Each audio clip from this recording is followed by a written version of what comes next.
എറണാകുളത്ത് വൈറ്റ്ലയിൽ container lorry ഡിവൈഡറിലേക്ക് ഇടിച്ചു കയറിയുണ്ടായ അപകടത്തിന്റെ ദൃശ്യങ്ങൾ മാതൃഭൂമി ന്യൂസ് ലഭിച്ചു. അപകടത്തിൽ കാൽനട യാത്രക്കാരന് പരിക്ക് പറ്റിയിരുന്ന ദൃശ്യങ്ങൾ ആദ്യം കാണാം.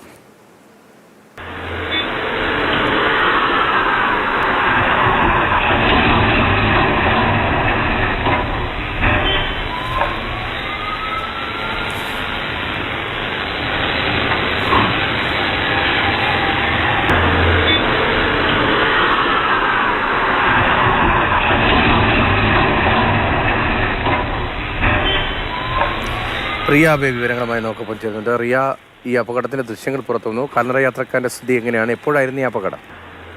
പരദക്ഷിണ പുലർച്ചെ 6 മണിയോടുകൂടിയായിരുന്നു ഈ സംഭവം നടക്കുന്നത്. ഇടപ്പള്ളിയിൽ നിന്ന് വൈറ്റിലേക്ക് വരികയായിരുന്ന ഭാഗത്തേക്ക് വരികയായിരുന്ന കണ്ടെയ്നർ ലോറിയാണ് ഈ ഡിവൈഡറിലേക്ക് കയറുകയും അതോടൊപ്പം തന്നെ അവിടെ നടന്നു പോയിരുന്ന ആൾക്ക് പരിക്കേൽക്കുകയും ചെയ്തത്.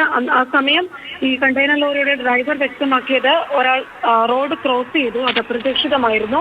അപ്പോൾ അത് ഒഴിവാക്കാൻ വേണ്ടി വെട്ടിക്കാൻ ശ്രമിച്ചപ്പോഴാണ് ഡിവൈഡറിലേക്ക് കയറുകയും വാഹനം മറിയുകയും ഒക്കെ ചെയ്തതെന്നാണ്.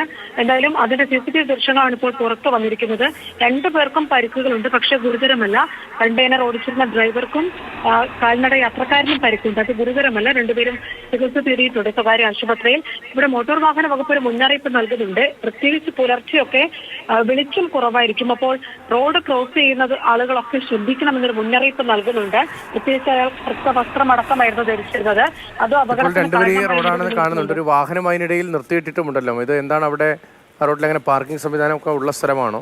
അപകടവുമായി ബന്ധപ്പെട്ട് മറ്റു വിവരങ്ങൾ എന്താണ്? ഈ അപകടത്തിൽ പെട്ടത് എങ്ങനെ എന്ന കാര്യത്തിൽ കൂടുതലൊരു വിശദീകരണം വരുന്നുണ്ടോ?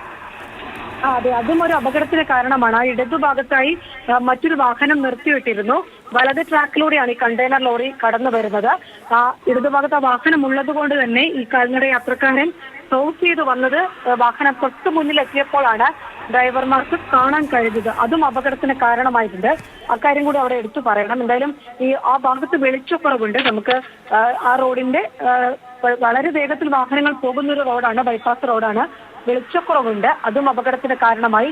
എന്തായാലും വലിയൊരു അപകടം ഒഴിവായി എന്ന് തന്നെ പറയാം. കാരണം ആ കണ്ടെയ്നർ ലോറി എതിർഭാഗത്തേക്ക് മറിയുകയോ ചെറിയ വാഹനങ്ങൾ അതുവഴി കടന്നു പോവുകയോ ഒക്കെ ചെയ്തിരുന്നെങ്കിൽ കൂടുതൽ ആളുകൾക്ക് പരിക്കേൽക്കുകയും ഒക്കെ ചെയ്യുന്നൊരു സാഹചര്യം ഉണ്ടാകുമായിരുന്നു. എന്തായാലും നിലവിൽ 2 പേരുടെയും പരിക്കുകൾ ഗുരുതരമല്ല എന്നത് ആശ്വാസകരമാണ്. വലിയൊരു അപകടം ഒഴിവായി എന്ന് തന്നെ പറയാം.